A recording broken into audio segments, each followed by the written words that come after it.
Continuation report. एक secret intelligence report अभी किन से आई है। यांग यान का पर्सनल गार्ड कमांडर तेजी से अंदर आया, हाथों में कॉन्फिडेंशियल रिपोर्ट पकड़े हुए। दो हाथ में दो। यांग यान ने तुरंत कमांड दिया। रिपोर्ट लेते ही उसने ध्यान से पढ़नी शुरू की। जैसे जैसे वो पढ़ रहा था, उसका चेहरा बदलने लगा, डिसबिलीफ और हैरानी का इजहार करते हुए। ये कैसे पॉसिबल है? ज़ाओ फेंग ने कैसे जान लिया मीकी की किन के खिलाफ बिट्रेल, और कैसे हुआन यी को पहले से इन्फॉर्म कर दिया? यांग यान का चेहरा कॉम्प्लेक्स इमोशन से भर गया।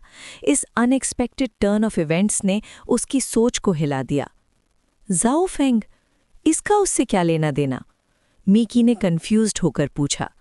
बिना जवाब दिए यांग यान ने सिर्फ इंटेलिजेंस रिपोर्ट उसके हाथों में दे दिया। मीकी जैसे ही रिपोर्ट पढ़ा, उसका चेहरा डार्क हो गया। Zhao Feng? ये कैसे हो सकता है? उसने कैसे जान लिया? अगर उसने कुछ सस्पेक्ट भी किया, मैंने पूरी सिटी सील की हुई थी। फिर भी कैसे मैसेज भेज दिया? मीकी बिल्कुल हैरान था। तुम्हारे पास कोई नज़दीकी शख्स होगा जो ज़ाओ फेंग के लिए काम कर रहा होगा, वरना इन्फॉर्मेशन लीक नहीं हो सकती थी, यांग यान ने सर्टेनिटी के साथ कहा। जनरल, क्या आप मुझ पर शक कर रहे हैं? मीकी ने अपने भाव से कोल्डनेस दिखाई। जब उन्होंने उसे चू के लिए डिफेक्ट करने के लिए परसुएट किया था, उन्होंने बहुत रिवॉर्ड्स का वादा किया था और फ्यूचर किंग के लिए भी सपोर्ट दिखाया था। लेकिन अब जब प्लान फेल हो गया, यांग यांग का एटीट्यूड शार्पली बदल गया था, जो मीकी को और गुस्सा दिलाता था। मीकी के टोन में नफरत महसूस करते ही यांग यान ने थोड़ी देर आंखों को नैरो किया। फिर कुछ सेकंड्स की साइलेंस के बाद उसने सिर हिलाकर मना किया। लॉर्ड चैंगपिंग, गुस्सा करने की ज़रूरत नहीं। जो सच है वो ये है कि प्लान फेल हो गया। किन को कोई रियल लॉस नहीं हुआ और अब चू बड़ी खतरे में है। अब जब तुम चू वापस आ गए हो, मैंने तुम्हारे लिए कैपिटल भेजने का इंतज़ाम कर दिया है, यांग यान ने कामली कहा। फिर जो प्रॉमिसेस आपने मुझे दिए थे वो कब पूरे होंगे? मीकी ने कोल्डली पूछा। यांग यान जानता था वो क्या मतलब है। जब हम किन को रिपेल कर देंगे तब मैं अपना वादा पूरा करूंगा, उसने हेजिटेशन के बिना जवाब दिया। ऑफकोर्स यांग यान के दिमाग में ये वादा अब मीनिंगलेस था। ओरिजिनली उसने ये सिर्फ इसलिए दिया था क्योंकि मीकी यूजफुल था किन को सीवियर ब्लो देने के लिए। अब जब मीकी फेल हो गया और बस एक अकेला व्यक्ति बन गया, उसकी कोई रियल वैल्यू नहीं थी। यांग यान ने डिसाइड किया उसे अभी के लिए डिले करना है। जब मीकी कैपिटल पहुंच जाएगा, वो पूरी तरह यांग यान के मर्सी पर होगा। अगर ज़रूरत पड़ी, यांग यान उसे एलिमिनेट करने से भी नहीं हिचकिचाएगा। ये सुनकर अच्छा लगा। मीकी ने रिलीफ के साथ साई किया। उसे डर था कि यांग यान अपना वादा तोड़ देगा। अब जब वो ट्रेटर का टैग ले चुका, किन वापस जाना इम्पॉसिबल था, और कोई रास्ता ना होने की वजह से उसके पास सिर्फ एंड तक देखने के अलावा कोई चॉइस नहीं बची थी। गार्ड्स, लॉर्ड चैंगपिंग को रेस्ट के लिए ले जाओ। कल सुबह 1000 एलीट सोल्जर्स उसे कैपिटल तक एस्कॉर्ट करेंगे, यांग यान ने ऑर्डर दिया। समझ गए। उसका पर्सनल गार्ड कमांडर तुरंत कमांड को एग्जीक्यूट कर दिया। जैसे ही मीकी गया, गार्ड कमांडर वापस आया। जनरल, मीकी अब काम का नहीं रहा।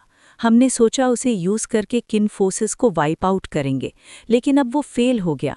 अगर वो कैपिटल पहुंचता है और चीज़ें उसके हिसाब से नहीं हुई, तो वो आपका पर्सनली लिखा हुआ लेटर लीक कर सकता है।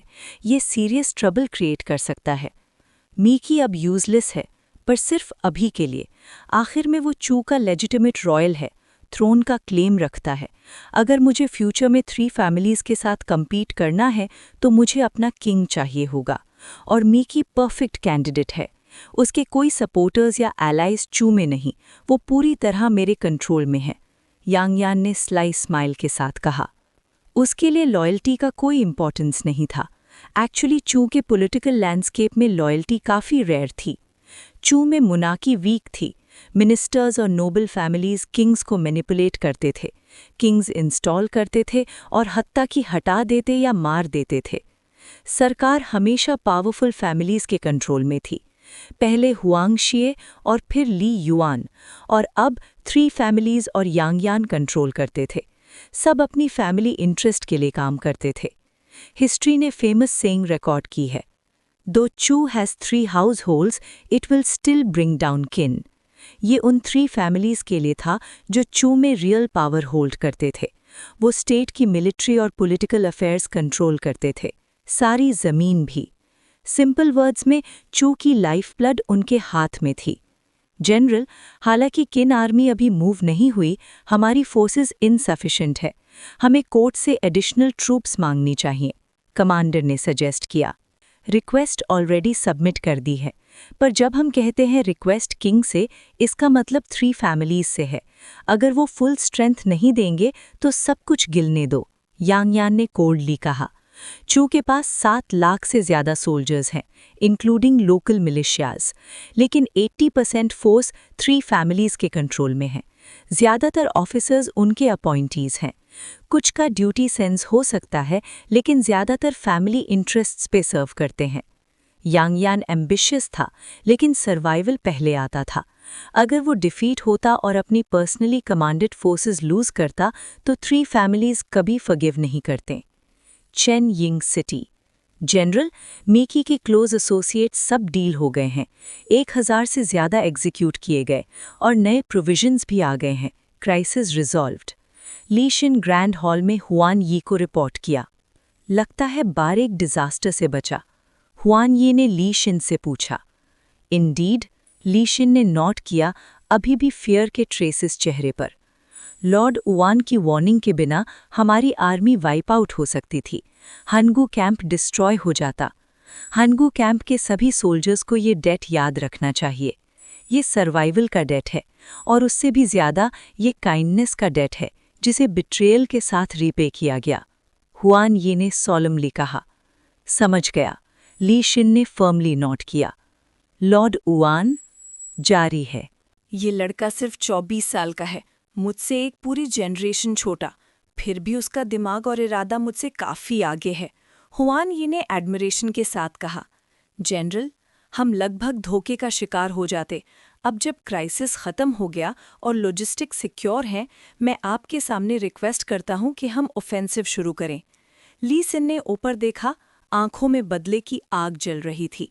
इस बार कोई बड़ी लॉसेस नहीं हुई थी, पर हांगो कैंप का लगभग वाइप आउट होना एक ऐसा नफरत था जो कभी माफ़ नहीं किया जा सकता और जिसका बदला लेना ज़रूरी था। शियांग येन चूफांग सिटी में स्टेशन्ड है। ये सिटी माउंटेन्स के आसपास बनी है। डिफेंड करना आसान और अटैक करना मुश्किल। हमारी आर्मी सीधा सिटी पे अटैक नहीं कर सकती, हमें दोनों फ्लैंक से अटैक करना पड़ेगा। ऑर्डर्स पास करो। तुम लेफ्ट फ्लैंक से मेन फोर्स लीड करोगे। जनरल सीमा चोंग को राइट फ्लैंक से अटैक करने के लिए भेजो। रास्ते में हर सिटी सीज करो और चूफांग सिटी के अराउंड सीज क्रिएट करो। हुआन ये ने तुरंत कमांड दिया। यस जनरल, ली सिन ने डीपली बाउ किया और तुरंत विड्रॉ कर गया। उसके जाने के बाद हुआन ये फिर से गहरी सोच में डूब गया। जाओ फेंग, वो सच में एक बेमिसाल जीनियस है। मैं उसका बराबर नहीं हूँ। इस दुनिया में कोई भी उसका मैच नहीं है। लॉर्ड वोंग जियन ने सच में एक एक्सेप्शनल सन इन लॉ पाया। काश जाओ फेंग मेरे हांगू कैंप में पैदा होता। वोंग जियन की किस्मत बहुत अच्छी है। हुआन यी ने थोड़ी एनवी के साथ सोचा। शाह विलेज। आसमान अभी अभी रोशन हो रहा था। फादर, देखो, मैं अब ये बड़ा पत्थर उठा सकता हूँ। जाओची ने कई 100 पाउंड्स का एक मैसिव स्टोन उठाया। चेहरे पर प्राइड के साथ जाओफेंग को बुलाया। मैं भी कर सकती हूँ। जाओलिंग भी आगे आई और एक स्टोन उठा लिया। अगर ऑर्डिनरी सर्वेंट्स वहाँ होते इंस्टेड ऑफ एलीट गार्ड्स तो वो बिल्कुल शॉक हो जाते। 2 7 साल के बच्चे जन्म से एक्स्ट्रा ऑर्डिनरी स्ट्रेंथ के साथ इतने भारी पत्थर उठा रहे हैं। लेकिन ये सब पॉसिबल सिर्फ इसलिए था क्योंकि दोनों बच्चे अभी अभी होटियन रेल में स्टेप कर रहे थे। जाओफेंग की martial arts teachings, medicinal pills और अबंडेंट रिसोर्सेज के साथ उनका कल्टिवेशन रैपिडली प्रोग्रेस करेगा और जाओफेंग की ब्लड लाइन होने की वजह से उनके इनेट टैलेंट्स और फिजिक एक्सेप्शनल हैं। बी केयरफुल, अपने आप को हर्ट मत करो। शिया डोंगर जो पास खड़ी थी डीपली कंसर्न्ड नजर आईं। ऐसा लग रहा था जैसे उसे भी जाओफेंग की मार्शल टेक्निक सिखाई गई हों, वरना वो इतनी काम कैसे हो सकती थी। ग्रैंडमदर, हम अमेजिंग नहीं हैं क्या? जाओची ने प्राउडली अपना सर उठाया। मदर, अब जब बच्चों ने कल्टीवेशन शुरू कर दी है, तुम्हें भी डिलिजेंटली प्रैक्टिस करना चाहिए। फ्यूचर में हमारी फैमिली लंबे समय तक साथ रह सकेगी। जाओ फेंग ने जेंटली अपनी मदर से कहा। हाँ, शिया डोंगर ने सर हिलाकर अग्री किया। मार्शल आर्ट्स की पावर को फर्स्ट हैंड देखकर उसने फाइनली समझा कि उसका बेटा बैटल में अनडिफीटेड क्यों है।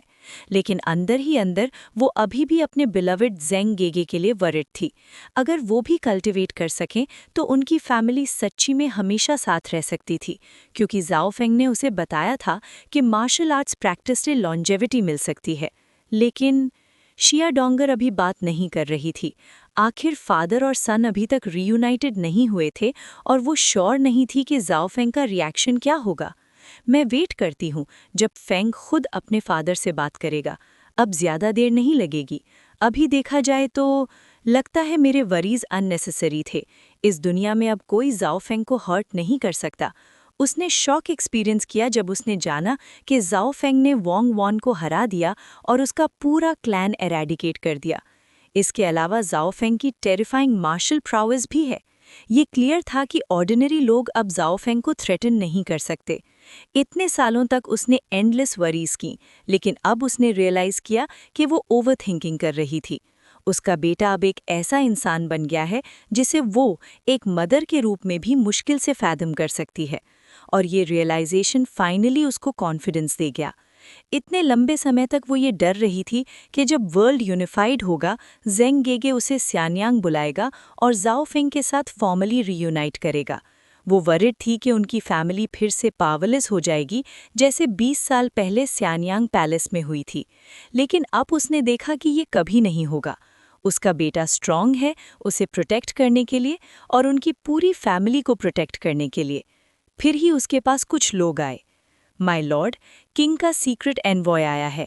ज़ैंग मिंग ने रिस्पेक्टफुली अप्रोच करके रिपोर्ट किया। Secret envoy? जाओ फेंग का एक्सप्रेशन सीरियस हो गया और एक थॉट तुरंत दिमाग में आया। चलो। जाओ फेंग तुरंत मेन हॉल की तरफ बढ़ गया। एलीट गार्ड्स वॉच में और सर्वेंट्स अलाउड नहीं। जाओ फेंग को सिक्योरिटी का टेंशन बिल्कुल नहीं था। मेन हॉल के अंदर एक मिडिल एज्ड मैन वेट कर रहा था। जब उसने जाओ फेंग को अंदर देखा, तुरंत बाव किया। Greetings my Lord. किंग का सीक्रेट डिक्री मेरे लिए क्या है? जाओ फेंग ने डायरेक्टली पूछा। सच में उसे ऑलरेडी आइडिया था कि ये क्या हो सकता है। प्लीज माय लॉर्ड, ये देखिए, पढ़ने के बाद आपको तुरंत निकलना होगा। मिडिल एज्ड मैन ने रिस्पेक्टफुली डिक्री हैंडओवर किया। जाओ फेंग ने डिक्री उठाई और पढ़ी। कुछ ही देर में उसके ब्राउज के बीच स्माइल आ गई। वापस जाओ और हिज मैजेस्टी को रिपोर्ट करो कि जाओ फेंग तुरंत निकल रहा है, उसने डिसाइसिवली कहा। As you command. Middle aged man ने देर नहीं की और स्विफ्टली हॉल से बाहर चला गया। उसके जाने के बाद जाओ फेंग फिर से गहरी सोच में डूब गया। ऑर्डर्स पास करो। शाकुई रेजिडेंस की रक्षा के लिए 1000 एलीट गार्ड्स यहाँ छोड़ो, बाकी सब युनजोंग के लिए। जाओ फेंग ने ज़ैंग मिंग को कमांड दिया। माय लॉर्ड, क्या इसका मतलब है कि हम फाइनली चू के खिलाफ मार्च कर रहे हैं? ज़ैंग मिंग की आंखें एक्साइटमेंट से चमक उठीं। हाँ, जाओ फेंग ने नॉड किया, नज़र बिल्कुल ब्लेड की तरह शार्प। श्योर, ये रहा chapter 269 converted into a short. Chapter 269, जाओ फेंग का खुशी। मिनिमम एट्रीब्यूट है 1। इस बार किन चू के खिलाफ ऑफेंसिव लॉन्च कर रहा था। अगर हंगू कैंप सच में वाइप आउट हो जाता तो किन के लिए ये एक बड़ा नुकसान होता। चू पर कॉन्क्वेस्ट को पोस्टपोन करना पड़ता जब तक कि किंगडम रिकवर ना हो जाए। लेकिन जाओ फेंग के इंटरवेंशन के साथ सब कुछ बदल गया। हंगू कैंप अभी भी इंटैक्ट था और मीची के बिट्रेल की वजह से जो लॉसेस हुए वो भी मिनिमम थे। किसी भी नुकसान के बिना किंग किन ने नेचुरली डिसाइड किया कि अब ज्यादा ट्रूप्स डिप्लॉय किए जाएंगे और वो चू पर एक तेज और अनएक्सपेक्टेड स्ट्राइक देना चाहते थे। जाओ फेंग का वू एन कैंप यूनजोंग सिटी में लोकेटेड था, बिल्कुल परफेक्ट स्टेजिंग ग्राउंड था ऐसे ऑफेंसिव के लिए। साउथ की तरफ मार्च करते ही सीधा चू पहुंच जाते। ईस्ट की तरफ मार्च करने से पहले वो यन की तरफ जाते थे। शायद जब यिंग ज़ेंग ने यूनजोंग सिटी को मिलिट्री बेस चूज किया था, तब से ही उन्होंने ये मोमेंट प्लान कर लिया था। वो पहले से ही चू कॉन्क्वेस्ट के लिए प्रिपेयर कर रहे थे। मास्टर, ज़ैंग मिंग ने पूछा, क्या हम तुरंत निकल जाएं? गार्ड्स को लीड करो और पहले निकल दो, मैं खुद आगे चलूंगा, ज़ाओ फेंग ने फर्मली जवाब दिया। अंडरस्टूड, ज़ैंग मिंग ने बिना हेजिटेशन के बोला। वो अच्छी तरह से जानता था अपने मास्टर के एक्स्ट्रा ऑर्डिनरी एबिलिटीज़ को। चाहे कैवलरी कितनी भी फास्ट राइड करे, ज़ाओ फेंग की स्पीड को मैच नहीं कर सकते। ये बैटल, ये मेरी पोजीशन इस्टेब्लिश करेगी as national commandant. National commandant का रैंक मिलते ही कम से कम टियर 3 ट्रेजर चेस्ट मिल जाएगा। ज़ाओ फेंग की आंखों में एक्साइटमेंट का ग्लीम आया। नेशनल कमांडेंट का रैंक अटेन करना किन के मिनिस्टर के लिए हाईएस्ट ऑनर था। उसके बाद ट्रेजर चेस्ट्स फ्यूचर अपॉर्चुनिटीज से ही मिलेंगे। लेकिन अब जब उसने दुनिया के बियॉन्ड चाइना के बारे में और डीमंस और इमॉर्टल्स के एग्जिस्टेंस के बारे में जान लिया था, ये इवेंचुअली उसका प्रे बनेंगे। क्योंकि हेवेंस ने इमॉर्टैलिटी का पाथ बंद कर दिया था, सेलेस्टियल बीइंग्स का कोई इमीडिएट थ्रेट नहीं था और चाइना की फॉर्चून अभी भी इंटैक्ट थी। इमॉर्टल्स डिसेंड नहीं कर रहे थे। मोर्टल कल्टिवेटर्स के लिए जो भी डेयर करके आए उन्हें स्लॉटर कर दिया जाएगा और ज़ाओ फेंग के ग्रोथ के लिए नरिशमेंट बनाया जाएगा। अब सिर्फ 2 नेशंस चाइना में बचे हुए थे। ज़ाओ फेंग को ये अपॉर्चुनिटी सीज करनी थी। चू को कॉन्कर करने के बाद दुनिया का यूनिफिकेशन विद इन रीच था। अपनी मदर और वाइफ से अलविदा कहकर ज़ाओ फेंग निकल पड़ा। उसने एक सिक्लूडेड स्पॉट चूज किया, स्काई में सोर किया और अपने ब्लैक ड्रैगन को समन करके सीधा यूनजोंग सिटी की तरफ उड़ गया। इसी बीच उसके स्मॉल वर्ल्ड के अंदर डार्क कोड के एजेंट्स के मेटिकुलस अरेंजमेंट्स के साथ सब कुछ ऑर्डरली चल रहा था। पहली batch of original inhabitants settle हो गई थी और काम शुरू कर दिया था। फ्यूचर में और भी लोग वहां माइग्रेट करेंगे। ज़ाओ फेंग का एम था कि इस स्मॉल वर्ल्ड को अपना सिक्योर स्ट्रॉन्ग होल्ड और हेवन बना दे। अगर चाइना कभी ट्रूली अनस्टेबल हो जाए तो उसके लव्ड वंस को वहां शिफ्ट कर दिया जाएगा। फिर वो बिना किसी टेंशन के कॉन्कर कर सकता था। सिर्फ एक दिन में यूनजोंग सिटी मिलिट्री कैंप के अंदर। Greetings my Lord.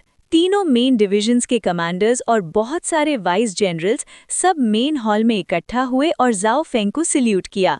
Be seated. Zhao Feng ने हाथ हिलाया। Thank you my Lord. Generals ने एक साथ जवाब दिया और रैंक के हिसाब से सीट्स ले लीं। मुझे अभी सीक्रेट डिक्री मिला है। वुएन कैंप साउथ मार्च करेगा टू अटैक चू। ज़ाओ फेंग की आवाज़ फर्म थी। ये सुनते ही सब जनरल्स के चेहरे एक्साइटमेंट से चमक उठे। सब ने एक साथ डिक्लेयर किया, हम अपने माय लॉर्ड के साथ मौत तक लड़ेंगे। अननेसेसरी वर्ड्स की ज़रूरत नहीं, ज़ाओ फेंग ने कंटिन्यू किया। यांगबो, प्रेजेंट सर। यांगबो तुरंत आगे आया। वॉरफेयर में लॉजिस्टिक्स पैरामाउंट हैं। हमारे करंट रैशंस आर्मी को कितने दिन सस्टेन कर सकते हैं? ज़ाओ फेंग ने पूछा। माय लॉर्ड, यांगबो ने हेजिटेट किए बिना बोला, हमारे पास सिर्फ 2 महीनों के लिए प्रोविजंस हैं। किंग्स डिक्री ने ऑलरेडी स्टेट किया है कि डची ऑफ दुग्वांग का सारा ग्रेन हमारे वुआन कैंप को एलोकेट किया जाएगा। मैं ऑर्डर करता हूं कि तुरंत एनवॉयस यन रीजन भेजें और गवर्नर काई सी से मिलें। रॉयल एडिक्ट कैरी करें और उन्हें कमांड करें कि सप्लाईज तुरंत गैदर करें। With in a month provisions हमारे मिलिट्री सप्लाई लाइंस तक पहुंचनी चाहिए। ज़ाओ फेंग का टोन अनवेवरिंग था। अंडरस्टूड माय लॉर्ड, यांगबो ने डिसाइसिवली जवाब दिया। ये बैटल किंग ने डिक्री सीक्रेसी में इशू किया है। जनरल्स के अलावा कोई नहीं जानता। ये वॉर स्पीड का बैटल होगा। हम तेज स्ट्राइक करेंगे और चू की डिफेंसेस एक ही ब्लो में ब्रेक कर देंगे। इस कैंपेन में ज़ैंग हैन कैवलरी लीड करेगा और मेरे साथ चू टेरिटरी रेड करेगा। तू सुई और ली यू मेन फोर्सेस को रेयर में लीड करेंगे। ज़ाओ फेंग की आवाज़ में शार्प डिटर्मिनेशन थी। अंडरस्टूड माय लॉर्ड, तीनों जनरल्स ने एक साथ जवाब दिया। माय लॉर्ड, वेक वन ने इंटरजेक्ट किया। कोई आर्मी मूव नहीं करती बिना प्रोविजंस के। हमारे वुआन कैवलरी की स्ट्रेंथ 100,000 है। ड्राई रैशंस की तैयारी होनी चाहिए। यांगबो, ज़ाओ फेंग ने कमांड दिया। फील्ड किचन्स को इंस्ट्रक्ट करो, आज रात को फुल कैपेसिटी पे काम करना है और हर कैवलरी मैन के लिए कम से कम 7 डेज का ड्राई रैशंस प्रिपेयर करना है। अगर ज़्यादा प्रिपेयर कर सके तो मैं उन्हें रिवॉर्ड दूंगा। यांगबो तुरंत बो किया। Understood my Lord. बस इतना ही। सब लोग अपनी प्रिपरेशंस कंप्लीट करो। कल सुबह हम साउथ मार्च करेंगे। ज़ाओ फेंग की आवाज़ हॉल में गूंज रही थी। By your command, assemble generals ने अनवेवरिंग रिजॉल्व के साथ जवाब दिया। सब जनरल्स खड़े हुए, बो किया और क्विकली विड्रॉ कर गए। ऑर्डर्स देने के बाद जाओ फेंग नहीं निकला, बल्कि वो क्रॉस लेगेड बैठकर कल्टीवेशन में लग गया। एवर सिंस गुई गुजी ने जाओ फंग को इस दुनिया का सच बताया, तब से जाओ फंग ने एक पल भी टाइम वेस्ट नहीं किया। किन के नेशनल फॉर्चून के सपोर्ट के साथ जाओ फंग हर मौके पर कल्टीवेट करके अपनी स्ट्रेंथ इंप्रूव करता रहा। 2 days later, northern border city of Chu, Kufu city. Spring and autumn period में ये सिटी स्टेट ऑफ लू की कैपिटल थी, लेकिन वक्त के साथ सब बदल गया और अब ये चू का फ्रंटियर सिटी बन चुकी थी, जो पहले जाओ से बॉर्डर करती थी, अब किन से। जब से जाओ गिर गया और वुआन कैंप युनजोंग सिटी में स्टेशन हुआ, कूफू सिटी को चू ने रीइंफोर्स कर दिया था। यहाँ 5000 चू सोल्जर्स तैनात थे। डिफेंसेस बहुत स्ट्रिक्ट थीं। इन 5000 सोल्जर्स के अलावा कूफू के पीछे की और भी सिटीज़ को हेविली फोर्टिफाई किया गया था। चू के 3 फैक्शंस पावर के लिए कम्पीट करते थे, लेकिन किन के खिलाफ हाईली विजिलेंट रहते थे। अगर किन चू को डिस्ट्रॉय कर देता, उनका अथॉरिटी और प्रेस्टीज फॉरएवर खत्म हो जाता। सिटी वॉल्स पर चू के बैनर्स विंड में फ्लटर कर रहे थे। हजारों चू सोल्जर्स वॉल्स पर पेट्रोल कर रहे थे। लुकआउट टावर्स होराइजन को वॉच कर रहे थे। डिफेंसेस टाइट और गैपलेस लग रही थीं। पेट्रोलिंग सोल्जर्स के अलावा बहुत सारे चू ट्रूप्स ग्रुप में बैठकर आइडल बातें कर रहे थे। बॉर्डर सिटी होने के बावजूद और रीइंफोर्समेंट मिलने के बाद भी 2-3 साल बीत गए थे जब से किन ने जाओ को डिस्ट्रॉय किया, और कोई बैटल नहीं हुई। वक्त के साथ बॉर्डर सिटी भी कंप्लेसेंट हो जाती है। ये सिर्फ चू के लिए नहीं, किन के बॉर्डर गैरिसन्स भी ओवरली कॉशियस नहीं थे। सिर्फ जब एनिमी सच में आता तब अर्जेंसी फील होती। कंप्लेसेंसी डेंजरस है। किन में सिर्फ नॉर्दर्न फ्रंटियर एवर विजिलेंट रहता था। सेंट्रल प्लेन्स के फेलो किनफोक के कंपैरिजन में नॉर्दर्न बारबेरियंस जब अटैक करते मर्सी नहीं दिखाते, फुल स्केल इन्वेजन होता था। तभी thump thump thump thump thump Kufu city के वॉल्स शायद हिल रहे थे। बहुत सारे चू सोल्जर्स इंस्टिंक्टिवली होराइजन की तरफ देखा। एक dark tide of cavalry city की तरफ सर्ज कर रही थी। साथ ही काउंटलेस ब्लैक बैनर्स विंड में वेव कर रहे थे। Not good, enemy attack, Qin army incoming, report to the general at once, prepare for battle. एक ही पल में पैनिक कूफू सिटी में फैल गई, सोल्जर्स और सिविलियंस दोनों में। जमीन रंबल कर रही थी। वॉर हॉर्सेस थंडर की तरह गैलप कर रहे थे। किन के डायरेक्शन से एक वास्ट कैवलरी फोर्स सिटी की तरफ एडवांस कर रही थी। जब वो पास आई, किन कैवलरी स्प्लिट हो गई। एक फोर्स सीधा सिटी के मेन गेट की तरफ और दूसरी एक अलग गेट की तरफ। जाओ फंग ने कूफू सिटी का इंटेलिजेंस असॉल्ट से पहले ही ले लिया था। सिर्फ 5000 डिफेंडर्स के साथ अटैक स्प्लिट कर देना उनके फोर्सेस को डिवाइड करेगा और सिटी को लेना इजी हो जाएगा। ये असॉल्ट 10,000 किन कैवलरी, नो सीज वेपन्स। जाओ फांग खुद ग्रेटेस्ट सीज वेपन था। एक स्ट्राइक से वो सिटी गेट तोड़ सकता था। फिर किन कैवलरी फ्लड की तरह अंदर घुस जाती। वर्ल्ड यूनिफिकेशन का टाइम नज़दीक था और अब अपनी स्ट्रेंथ छुपाने की ज़रूरत नहीं थी।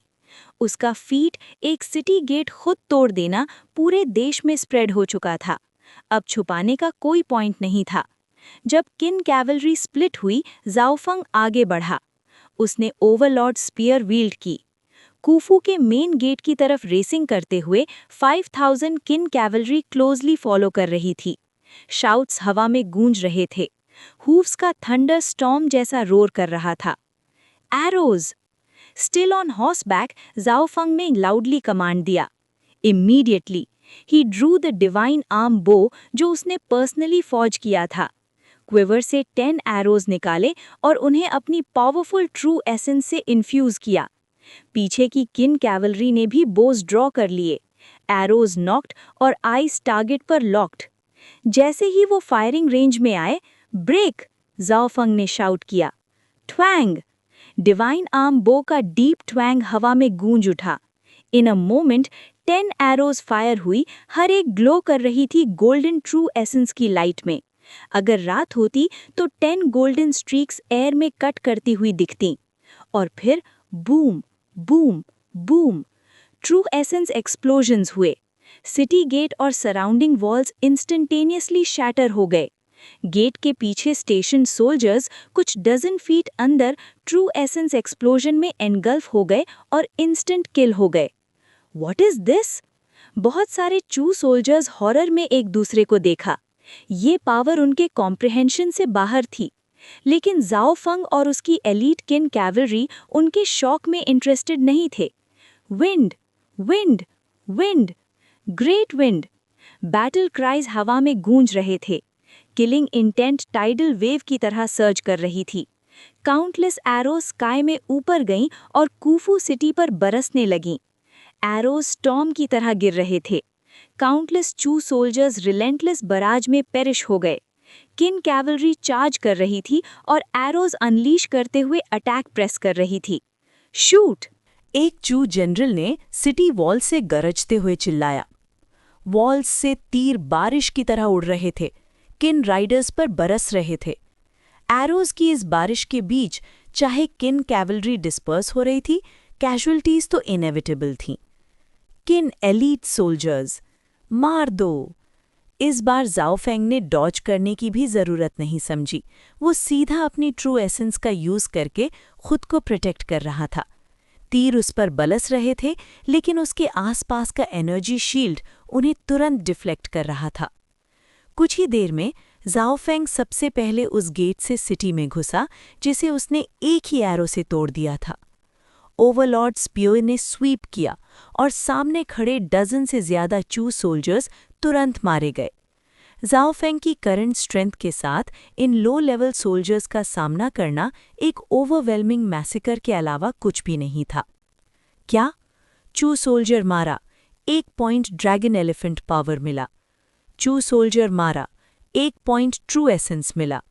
चू सोल्जर मारा, 1 पॉइंट डिवाइन स्पीड मिला। चू सोल्जर मारा, 1 पॉइंट डिवाइन सेंस मिला। ... सिर्फ एक ही स्वीप में बैटलफील्ड एट्रीब्यूट कलेक्शन के लॉन्ग लॉस सिस्टम नोटिफिकेशंस वापस आ गए। जो जाओ फेंग को सरप्राइज कर गया वो ये था कि सिस्टम की ग्रेट ट्रांसफॉर्मेशन के बाद भी हर एनिमी किल पर सिर्फ 1 पॉइंट मिलता रहा। सीम्स 1 पॉइंट मिनिमम थ्रेशहोल्ड है। ये तो बढ़िया न्यूज़ है। इस तरह मेरी स्ट्रेंथ और भी तेज बढ़ेगी। जाओ फेंग के दिल में एक स्माइल फ्लैश हुआ। फिर उसने अपने हॉर्स को आगे स्पर किया। हाथ में ओवरलॉर्ड स्पीयर का वाइल्ड डांस शुरू हो गया। ट्रू एसेंस के एम्पावरमेंट के साथ जाओ फेंग एक गॉड ऑफ स्लॉटर बन गया, मर्सिलेसली लाइव्स को रीप करते हुए। मार दो, सबको मार दो, हर एक चू सोल्जर को स्लॉटर कर दो, मार दो। जाओ फेंग के पीछे काउंटलेस किन कैवलरी एक के बाद एक सिटी में चार्ज कर रहे थे। वो फॉलन चू सोल्जर्स के कॉप्सेस के ऊपर से ट्रैम्पलिंग करते हुए एक ब्रूटल मैसेकर अनलीश कर रहे थे। चू स्टेट में कुछ प्रेपरेशंस की थीं, लेकिन एलीट वुआन कैंप वॉरियर्स के सामने जो काउंटलेस वॉर्स में बैटल हार्डन थे, वो कंप्लीटली पावरलेस थे। 3 गुना ज्यादा स्ट्रॉन्ग आर्मी के सामने किन फोर्सेस ने एक वन साइडेड स्लॉटर लॉन्च किया। डस्क तक बैटल खत्म हो गई। योर मैजेस्टी, सिटी के अंदर चू आर्मी कंप्लीटली राउटेड है। हमने 20,000 से ज्यादा एनिमीज मारा और 20,000 को कैप्चर किया। हमारे लॉसेस 5,000 से कम हैं। डिसाइसिव विक्ट्री, जांग हैन ने रिस्पेक्टफुली रिपोर्ट किया। 5,000 एलीट ट्रूप्स को प्रिजनर्स गार्ड करने के लिए छोड़ दो, बाकी आर्मी 2 घंटे रेस्ट करे, फिर मेरे साथ मार्च कंटिन्यू करे, जाओ फेंग ने कमांड दिया। अंडरस्टूड, जांग हैन ने तुरंत जवाब दिया। अगला, चू आर्मी के रिएक्ट करने से पहले हमें उनकी बॉर्डर डिफेंसेस तेज तोड़नी होंगी। उनकी फोर्टिफिकेशंस को शैटर करना होगा और तू सुई और ली यू को भी तेज मार्च करने के लिए बोल दो। चू स्टेट, यिंगदू, रॉयल कोर्ट हॉल में थ्रोन पर किंग ऑफ चू सीधा अपराइट बैठा था। अपनी रीगल पोजीशन के बावजूद वो अभी भी यंग था, अभी तक 30 की एज तक नहीं पहुंचा। नीचे कोर्ट ऑफिशियल्स साइलेंटली खड़े थे। मिनिस्टर्स, किन आर्मी फियर्स अटैक्स लॉन्च कर रही है और सुप्रीम जनरल शियांग यान ने मल्टीपल अर्जेंट रिक्वेस्ट भेजी हैं रीएनफोर्समेंट्स के लिए। आप कब ट्रूप्स मोबिलाइज करेंगे टू एड हिम? किंग फू चाओ बोला, लेकिन उसका टोन हेजिटेशन से भरा था, शायद एक ट्रेस ऑफ प्लीडिंग भी। किंग होते हुए भी उसके पास ऑलमोस्ट कोई रियल पावर नहीं था। सारी अथॉरिटी 3 ग्रेट क्लैंस के हाथ में थी। इस वक्त उसकी नज़र 3 इंडिविजुअल्स पर शिफ्ट हुई जो फोरफ्रंट पर खड़े थे। 3 ग्रेट क्लैंस के हेड्स। ये भी कोर्ट में हाईएस्ट पोजीशंस होल्ड करते थे। Your majesty, supreme general Xiang यान के पास 200,000 ट्रूप्स हैं जो किन आर्मी को ईजिली फेंड ऑफ कर सकते हैं। इंटेलिजेंस के अकॉर्डिंग किन आर्मी ने अभी तक अपने फुल फोर्सेस मोबिलाइज नहीं किए, सिर्फ हनगू कैंप का वीकेस्ट डिवीजन है। शियांग यान की कैपेबिलिटीज के साथ वो ईजिली लाइन होल्ड कर सकते हैं और किन आर्मी को एडवांस करने से रोक सकते हैं। जाओ वन इनडिफरेंटली स्माइल करते हुए स्लाइटली बाउ किया। इंडीड, शियांग यान के हेल्म पर होने से कोई टेंशन नहीं है। किन आर्मी कोई थ्रेट नहीं है, वो फांग चैंग ब्रेक नहीं करेंगे। योर मैजेस्टी को टेंशन लेने की ज़रूरत नहीं। अब हमें फोकस करना चाहिए कि स्टेट से रीइंफोर्समेंट्स का वेट करना। जब की ज्वाइन करेगी तब चू के लिए किन से डरने का रीज़न नहीं रहेगा। बाकी 2 मिनिस्टर्स भी एक के बाद एक बोल उठे।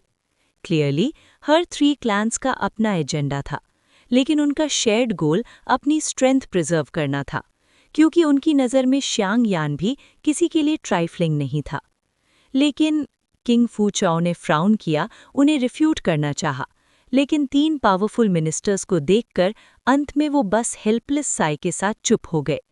एक किंग जिसके पास पावर नहीं थी, वो एक ऑर्डिनरी मिलिट्री ऑफिसर से भी कम सिग्निफिकेंट था जो थाउजेंड्स कमांड करता। तभी रिपोर्ट, नॉर्दर्न बॉर्डर सिटी से अर्जेंट मैसेज आया है।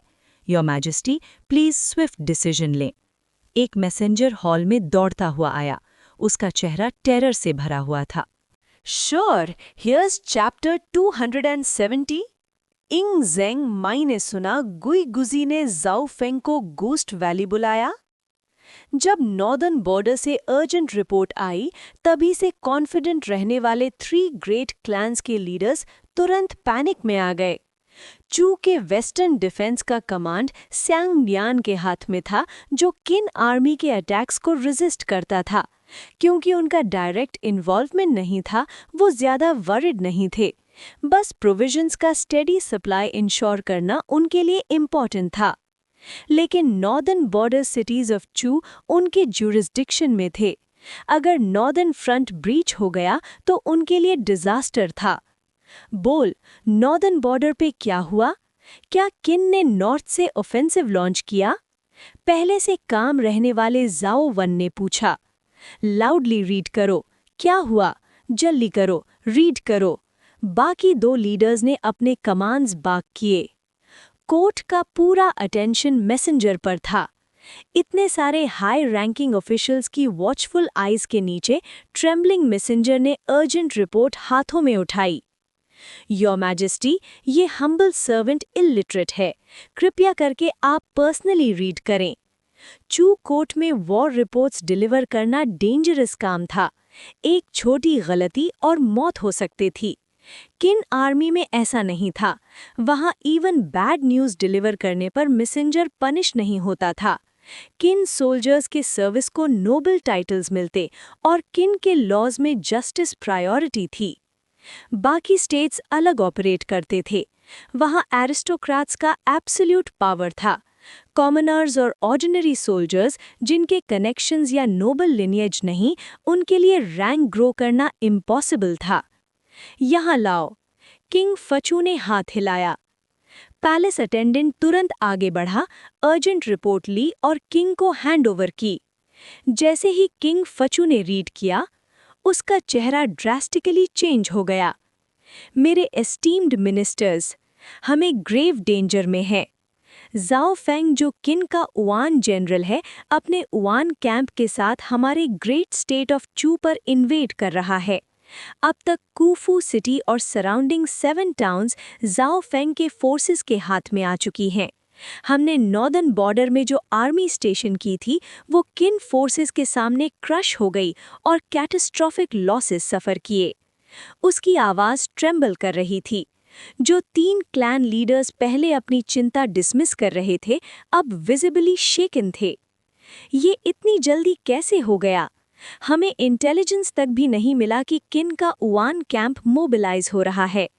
किन किंग इंग ज़ेंग ने अटैक का ऑर्डर कब दिया? कूफू सिटी में 50,000 ट्रूप्स गैरिसन थे और सराउंडिंग टाउन्स में tens of thousands, over 1 lakh soldiers total थे। ज़ाओ फेंग कितना फॉर्मिडेबल भी हो, फिर भी सिर्फ कुछ ही दिन में हमारी डिफेंसेस कैसे ब्रीच कर सकता है? अब हम क्या करें? ज़ाओ फेंग किन का अनडिफीटेड जनरल है।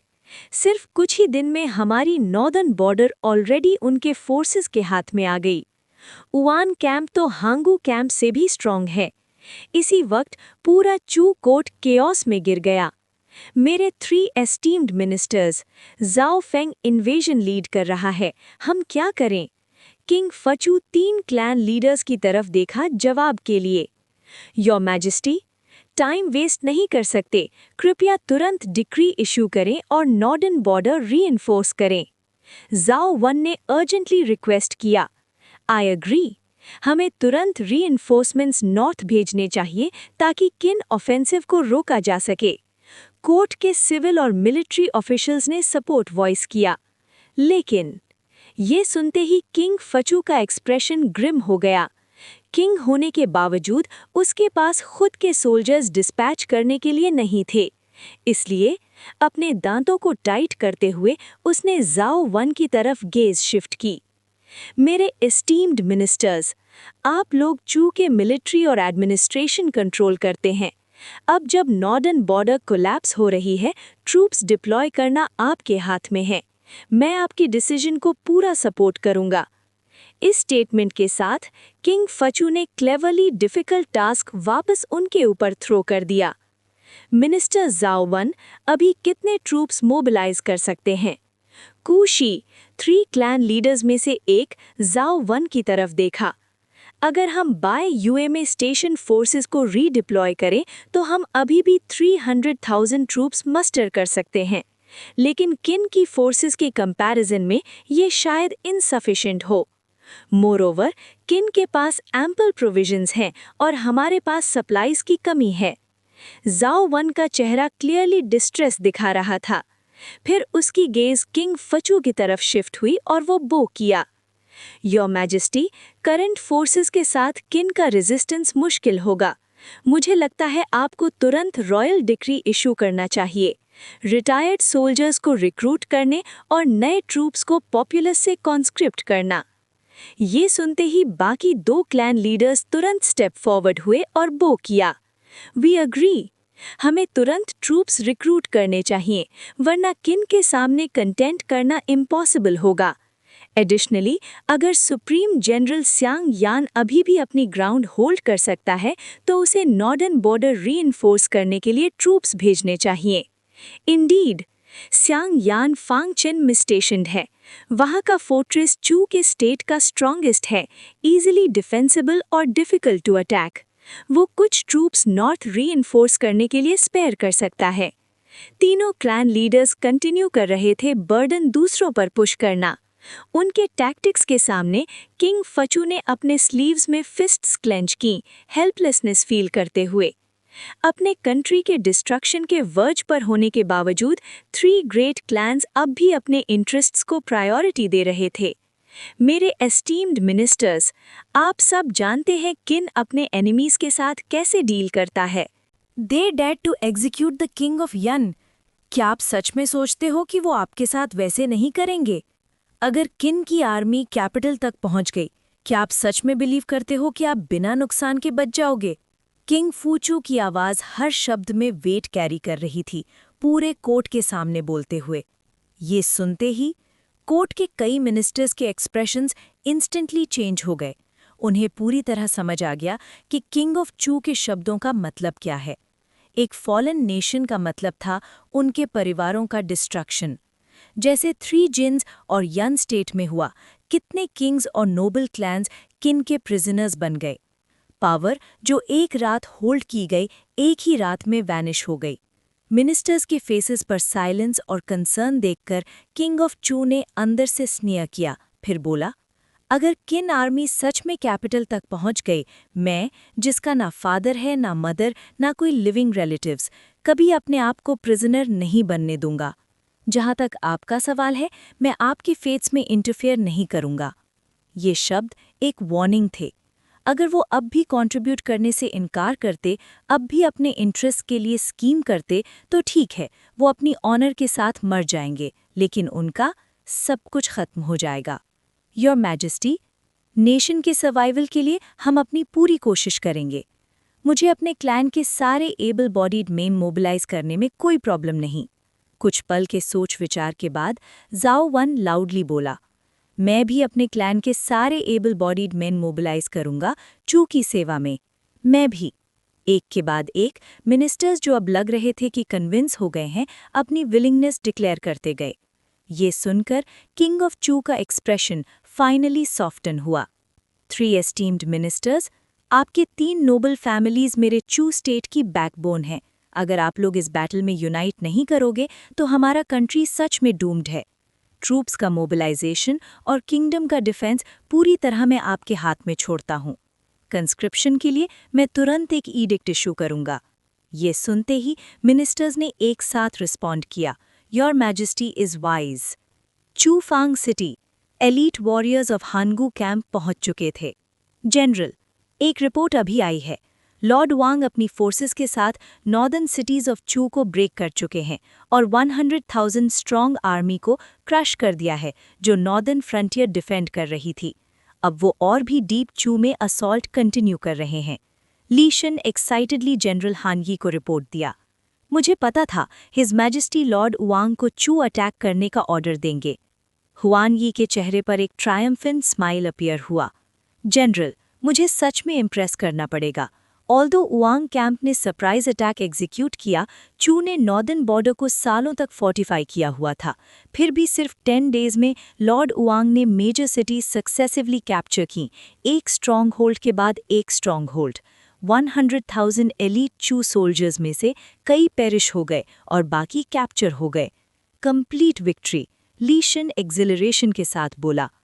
लॉर्ड वांग की विक्ट्री के साथ नॉर्दर्न फ्रंटियर से साउथ मार्च करते हुए वो डायरेक्टली चू कैपिटल स्ट्राइक कर सकते हैं। इस बात को ध्यान में रखते हुए हमें एक्चुअली कोई हरी नहीं है। हुआन ये कोल्डली स्मर्क किया। जनरल, आपका मतलब है कि सिर्फ शियांग यांग को डिले करना और होल्ड बैक करना? ली शन तुरंत समझ गया। बिल्कुल। चू के ट्रू एलीट शियांग यांग के कमांड में हैं। 200,000 ट्रूप्स चूफांग सिटी के आसपास गैदर्ड हैं। ये सिटी हेविली फोर्टिफाइड और डिफिकल्ट टू ब्रीच है। अगर हम सीज करते हैं लेकिन अटैक नहीं करते, बस शियांग यांग को वहां होल्ड करके रखते हैं, तो we will achieve great results.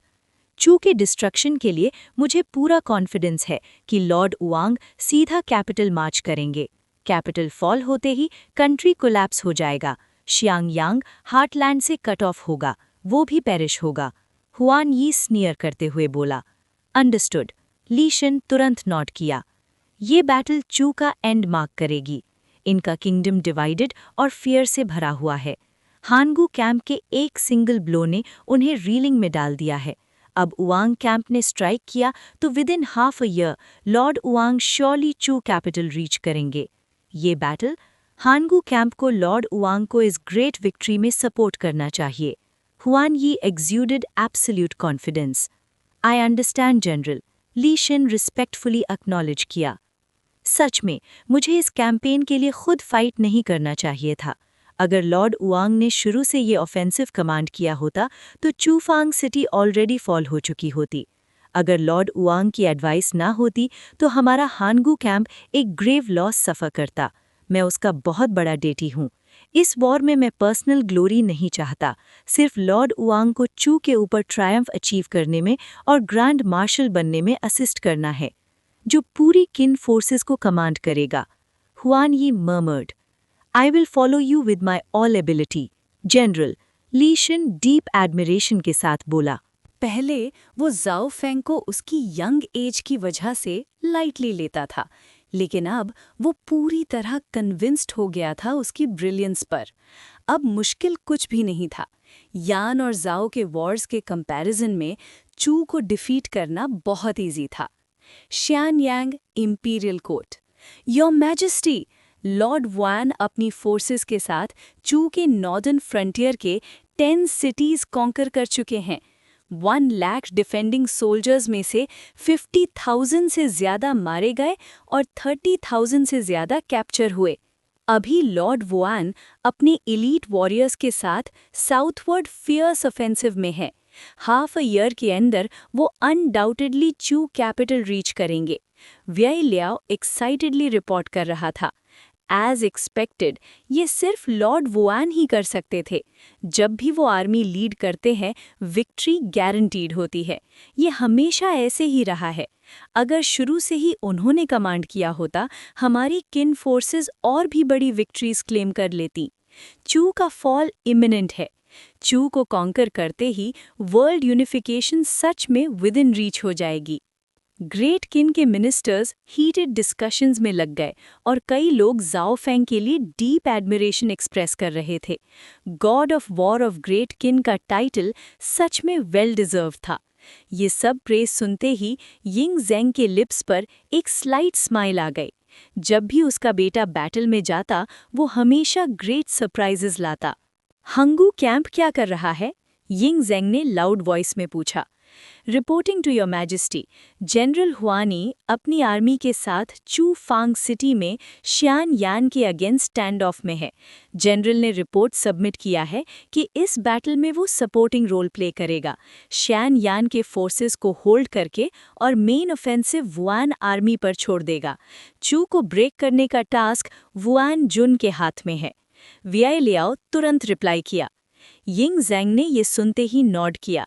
हुआनी wise है, वो जानता है कब एडवांस करना है और कब रिट्रीट। उसने रेकलेसली एक्ट नहीं किया। पास डाउन माई डिक्री। जब तक जनरल हुआनी वुआन आर्मी के साथ चू कॉन्क्वेस्ट में कोऑपरेट करते हैं उन्हें भी ग्रेट मेरिट के साथ क्रेडिट दिया जाएगा। व्यय लियाओ तुरंत बाव किया। योर मैजेस्टी इज वाइज, मैं तुरंत आपका विल कन्वे कर दूंगा। चांसलर हान, यिंग ज़ेंग ने हान फी की तरफ देखा।